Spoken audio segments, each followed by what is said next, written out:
오늘도 이 은혜 말씀을 읽고 묵상하고 삶에 적용하는 우리 모두에게 나를 선택해 주시고 나를 구원해 주셔서 하나님의 자녀 삼아 주신 그 예수 그리스도로 오늘도 충분히 행복하고 그 예수 그리스도로 승리하는 한 날이 되시기를 주님의 이름으로 축복합니다. 함께 묵상하실 본문은 로마서 11장 25절로 36절의 말씀입니다. 우리는 사나 죽으나 주의 것이며 살아도 주를 위해 살고 죽어도 주를 위해 죽는 것입니다. 이것이 구원받은 우리 모든 성도의 간격의 고백이 아니겠습니까? 창조 사역이 하나님의 주권으로 이루어졌듯이 구원의 사역도 하나님의 절대 주권으로 이루어진 것입니다. 그러므로 우리는 우리의 행위와 상관없이 나의 공로와 상관없이 오직 하나님의 기쁘신 뜻을 따라 우리를 선택해 주신 하나님의 주권적 그 사역에 의하여 구원받았으니 우리는 오늘도 그 구원에 감사하며 감격하며 살아가는 것입니다. 그러므로 오늘 나를 선택해 주신 하나님의 주권적 선택을 감사하며 오늘 함께 이 말씀을 묵상하시겠습니다. 25절 하나님의 신비에 대하여 말씀해 주십니다. 형제들아 너희가 스스로 지혜 있다 하면서, 여기서 너희가, 이 너희는 누구를 말하냐면 믿지 않는 이스라엘에 대해 우월의식을 갖고 있는 이방인 그리스도인을 말합니다. 다시요, 여기서 너희는 여전히 다수가 예수님을 믿지 않는 이스라엘 백성들이죠. 그래서 믿지 않는 이스라엘에 대해 우월의식을 갖고 있는 이방인 그리스도인, 이방인이지만 예수 그리스도의 십자가 복음을 받아들인, 그래서 긍휼의 그릇이 된 이방인 그리스도인을 여기서 너희가 라고 말씀합니다. 스스로 지혜 있다 하면서 이 신비를 너희가 모르기를 내가 원치 아니하노니. 자, 여기서 신비라고 하는 것은 은밀한 내용을 말씀하고 있습니다. 하나님은 이방인에게도 구원을 허락하셨지만 여전히 유대인들 다수는 이방인들에게 구원을 허락하신 하나님의 이 놀라운 것을 이해할 수 없었습니다. 그래서 이것을 신비라는 내용으로 표현해 주고 있습니다. 자, 다시 이 부분을 정리할게요. 하나님은 이방인에게도 구원을 허락하셨습니다. 그러나 이것을 언약 백성인 유대인들은 여전히 받아들이고 이해하기 힘든 내용이었기에 신비다 이렇게 표현하고 있는 것입니다. 이 신비는 이방인의 충만한 수가 들어오기까지, 이방인의 충만한 수, 이방인들이 아주 많이, 이방인들의 대다수가, 이방인들의 충분한 그 숫자가 구원의 영역에 들어올 때까지 그런 의미인 것입니다. 이스라엘의 덜어는, 이스라엘의 다수는 우둔하게 된 것이라. 자, 이 말씀의 의미는 여전히 이스라엘은 소수만 예수님을 믿는 사람들이었고 다수는 여전히 율법 아래 놓여 있었겠죠. 그래서 이스라엘이 다수가 이 복음을 거부하게 되어지고, 그래서 하나님은 이방인들의 충만한 수가 돌아올 때까지 이방인들에게 복음이 증거되고, 그 다음에 그 여전히 믿지 않는 다수의 이스라엘이 하나님 앞으로 돌아오게 하려는 하나님의 놀라운 계획을 지금 바울을 통해서 말씀해 주고 있는 것입니다. 그래서 26절에 온 이스라엘이 구원을 받으리라 기록된 바 구원자가 시온에서 오사 야곱에게서 경건하지 않은 것을 돌이키시겠고. 자, 그리하여 온 이스라엘이 구원을 받으리라. 온 이스라엘은 지금 믿고 있는 소수의 이스라엘, 그리고 이방인들의 충만한 수가 돌아온 그 다음에 돌아올 다수의 이스라엘, 그들이 합쳐서 온 이스라엘이 된 것입니다. 혹은 온 이스라엘은 이방인과 유대인, 그리스도를 주로 고백하는 모든 사람들이 또는 영적으로 이스라엘이라 할 수 있는 것이죠. 그래서 여기 온 이스라엘은 누구를 의미하는가? 오늘날 교회를 의미할 수도 있는 것입니다. 그래서 온 이스라엘은 유대인 중에 예수 그리스도를 믿는 유대인, 이방인 중에 예수 그리스도를 믿는 이방인. 그래서 그들이 온 영적 이스라엘이 되어진다는 것입니다. 27절, 내가 그들의 죄를 없이 할 때에 그들에게 이루어질 내 언약이 이것이라 함과 같으니라. 자, 오늘 이 말씀은 이사야 27장과 이사야 59장을 인용한 부분인데요. 먼저 이사야 27장 9절 일부를 인용하고 있습니다. 제가 그 부분을 봉독해 드릴게요. 야곱의 불의가 속함을 얻으며 그의 죄 없이함을 받을 결과는 이로 말미암나니. 야곱의 불의가 속함을 얻으며 그의 죄 없이함을 받을 결과에 대하여 이사야 27장에 말씀하신 것을 사도 바울이 인용하고 있습니다. 그리고 이사야 59장 20절로 21절의 일부를 인용하고 있습니다. 여호와의 말씀이니라. 구속자가 시온에 임하며 야곱의 자손 가운데에서 죄가를 떠나는 자에게 임하리라. 여호와께서 이르시되 내가 그들과 세운 나의 언약이 이러하니 곧 내 위에 있는 나의 영과 내 입에 둔 나의 말이 이제부터 영원하도록 내 입에서와 내 후손의 입에서와 내 후손의 입에서 떠나지 아니하리라 하시니라. 여호와의 말씀이니라. 지금 사도 바울은 이 이사야의 말씀을 인용하면서 자, 구원자가 시온에서 와서 야곱에게서 불경건을 제거할 것이다. 이것이 내가 그들의 죄들을 제거할 그때 그들에게 이루어질 언약이다. 자, 그럼 이 말씀이 언제 이루어진다는 것일까요? 예수 그리스도의 초림 이후에 이루어진다는 것일까요? 예수 그리스도의 재림 때 이루어진다는 것일까요? 이 이스라엘의 대다수의 회복은 예수 그리스도의 초림 이후 예수 그리스도의 재림 때까지 계속해서 이어져 갈 것입니다. 지금 이 이스라엘에게 선교를 통해서 시간 속에서 여전히 믿지 않는 다수의 이스라엘이 돌아오기도 할 것이고, 혹은 한순간에 하나님의 특별한 섭리 가운데 다수의 이스라엘이 돌아오기도 할 것입니다. 언제 이 대다수의 이스라엘이 그리스도께 돌아올 것인가? 자, 그 시기가 명확하진 않지만 초림 이후 재림, 그 모든 과정 속에 점차적으로 이루어지든지 단번에 이루어지든지 반드시 이스라엘의 다수가 그리스도께 돌아오게 될 것이다 라고 말씀해 주고 있는 것입니다. 자, 28절은 이스라엘의 이중적 특성에 대하여 말씀해 주고 있네요. 복음으로 하면 그들이 너희로 말미암아 원수된 자요. 밑줄을 그어볼까요? 복음 원수된 자. 택하심으로 하면 조상들로 말미암아 사랑을 입은 자라. 택하심 사랑. 이게 이중적이라는 말이죠. 자, 믿지 않는 이스라엘은 복음적인 관점에서 보면 예수 그리스도의 그 십자가의 언약, 그 사랑을 받아들이지 않았기 때문에 하나님 앞에 어떤 존재들이에요? 원수된 자들이죠. 자, 복음의 관점에서 믿지 않는 이스라엘은 하나님과 원수된 자들이에요.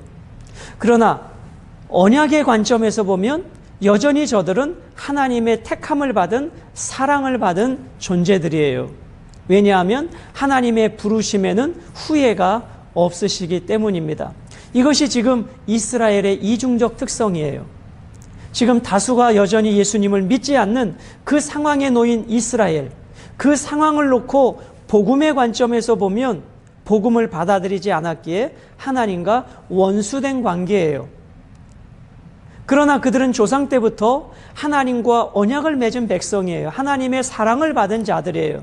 지금은 비록 저들이 예수님을 믿지 않지만 그 하나님의 택하심에는, 부르심에는 후회가 없으시기 때문에 이 다수의 이스라엘이 언젠가 반드시 돌아오게 될 것이다.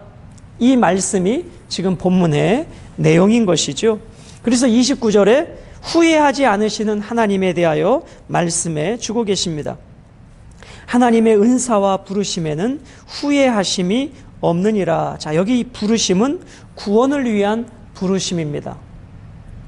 비록 다수의 이스라엘이 여전히 진노의 그릇 아래 놓여 있지만 여전히 예수 그리스도의 십자가를 거부하고 율법을 지켜서 구원을 얻으려 하고 있는 저들이지만 하나님은 저들을 택하셨기에 그 하나님의 은사와 부르심에는 후회가 없으시기에, 취소하지 않으시기에 저 다수는 반드시 돌아오게 될 것이다 말씀하십니다. 자, 30절 31절은 궁유를 입은 이스라엘과 이방인에 대하여 말씀하십니다. 자, 30절, 너희가 전에는 하나님께 순종하지 아니하더니, 자, 너희가 전에는 하나님께 순종하지 아니했다. 자, 그랬는데 어떻게 바뀌었어요? 이스라엘이 순종하지 아니함으로 이제 궁유를 입었는지라. 31절, 이와 같이 이 사람들이 순종하지 아니하니 이는 너희에게 베푸시는 궁율로 이제 그들도 궁유를 얻게 하려 하심이라. 자, 이스라엘과 이방인의 공통점은 뭐예요? 모두 먼저 불순종했지만 후에 하나님의 궁율로 구원으로 돌아오게 됐다는 것입니다. 자, 30절에 보면 너희가 전에는 하나님께 순종하지 아니하더니, 이방인들이죠. 이방인들이 하나님 앞에 순종하지 아니하고 하나님을 믿지 않는 자들이었죠. 그러나 이스라엘이 순종하지 아니함으로 이제 궁유를 입었는지라. 왜요? 전에 너희들이 하나님을 믿지 않고 불순종했지만 하나님의 궁율로 너희 이방인들을 구원해냈듯이 지금 다수의 유대인들이 하나님을 믿지 않고 불순종하는 가운데 있지만 이방인들 너희에게 베풀어 주시는 하나님의 궁율처럼 저 다수의 이스라엘 사람들에게도 궁율을 베푸셔서 저들을 구원해 주실 것이다, 이런 말씀인 것이죠. 그래서 이방인들이나 유대인들이나 공통적으로 하나님 앞에 불순종한 자들이지만 하나님의 궁율하심으로 이방인들도 구원의 자리로 돌아오고 유대인들도 구원의 자리로 돌아오게 된다라고 말씀합니다. 그래서 32절에 하나님은 유대인에게도 궁율을 베푸시고 이방인 모두에게도 궁율을 베푸시는 하나님이십니다.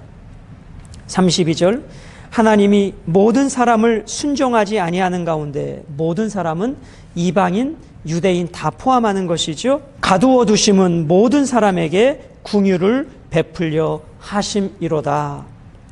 자, 하나님이 가두어 두심은 모든 사람에게 궁율을 베푸시고자 하는 하나님의 커다란 뜻이 있기 때문이라는 것이죠. 그래서 이제 33절부터 36절까지는 그 하나님의 놀라운 신비, 하나님의 놀라운 섭리, 하나님의 놀라운 주권에 대하여 사도 바울은 찬양하고 있습니다. 33절, 깊도다. 자, 깊도다의 밑줄을 한번 그어보세요. 여러분, 헬라인들은 지혜와 지식을 사랑하는 자들이었습니다. 지혜와 지식 있는 자를 존중하는 자들이었습니다. 그 지혜를 어디에서 찾으려 했는가? 높은 곳에서 찾으려 했습니다. 지금 사도 바울은 의도적으로 그 하나님의 지혜와 지식에 저 높은 곳에 있는 것이 아니라 너희들이 생각하지도 않았던 저 깊은 바다에 하나님의 지혜와 지식이, 그 풍요함이 있다는 것입니다. 무슨 말씀입니까? 하나님의 지혜와 지식은 너희들이 생각했던 것처럼 그런 곳에 있지 않다는 것이죠. 지금 바울은 여기서 깊도다, 심연, 깊은 바다, 그런 의미인 것이죠. 이런 단어를 사용해서 저들이 생각지도 못하고 헤아릴 수도 없었던 그 깊은 곳에 진정한 하나님의 지혜와 지식이 있음을 말씀합니다.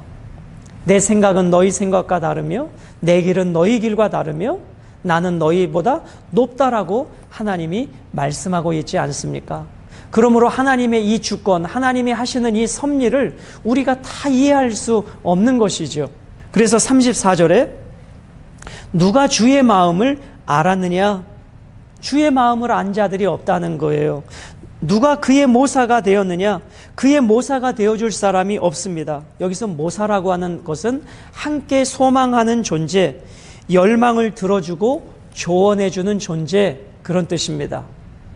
누가 예수님에게 조언을 해줄 수 있습니까? 누가 예수님의 열망을 들어줄 수 있습니까? 이 땅에 그 누구도 없다는 것이죠. 오직 예수님만이 우리 인생들의 모사가 되어주시는 분이라는 것입니다. 35절, 누가 주께 먼저 드려서 갚으심을 받겠느냐?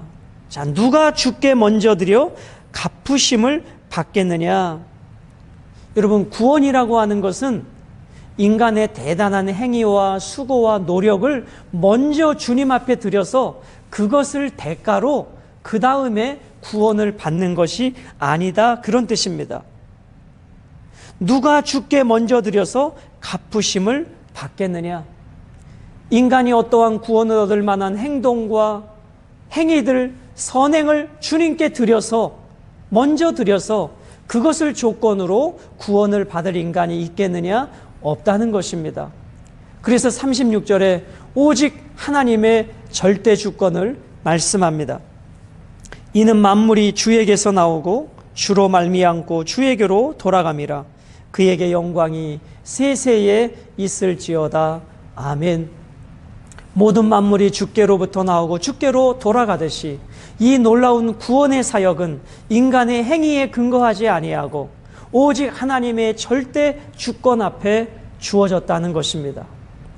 자, 그러면 이제 이 구원의 부분에 대해서 이렇게 한번 정리를 해보도록 하겠습니다. 자, 에베소서 1장 4절에 보면 창세전에 우리를 선택하시고 예정하셨다 말씀합니다. 그러면 하나님이 누구를 선택하시는가? 그 선택받은 인간의 기준은 무엇인가? 인간에게 기준이 없다는 거예요. 에베소서 1장 5절에 보면 오직 하나님의 기쁘신 뜻을 따라 선택하셨다는 것입니다. 자, 그러면 인간 편에서는 이러한 의문이 생기죠. 그럼 하나님이 모든 것을 다 하시는데 우리에게 책임이 없지 않습니까? 그런데 바울은 로마서를 통해서 이렇게 이 부분을 정리해주고 있었습니다. 토기장이의 비유를 들어서 진흙덩이에 불과한 우리를 토기장이의 주권에 의해서 귀 쓸 그릇을 천이 쓸 그릇을 만들 권한은 토기장이에게 있다. 여러분, 우리 모두는 진노의 자녀들이었습니다. 진노의 그릇들이었습니다. 그런데 하나님의 그 사랑의 선택에 의해서 우리를 구원해 주셨습니다. 하나님의 자녀 삼아 주셨습니다. 그러므로 여러분과 저는 그 사랑에 감사하고 감격하며 나 같은 자를 선택해 주신 아버지의 그 사랑에 감사하며 우리는 사는 것입니다.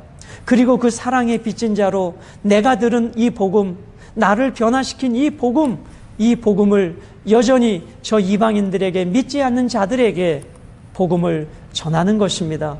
이것이 오늘 여러분과 저의 삶이요, 이것이 행복한 그리스도인의 삶인 것입니다. 나를 선택해 주시고 영원한 아버지의 집에 기업을 이을 자로 삼아주신 그 놀라운 은혜, 오늘도 그 은혜를 기억하며 감사하며 행복한 한 날이 되시기를 주님의 이름으로 축복합니다.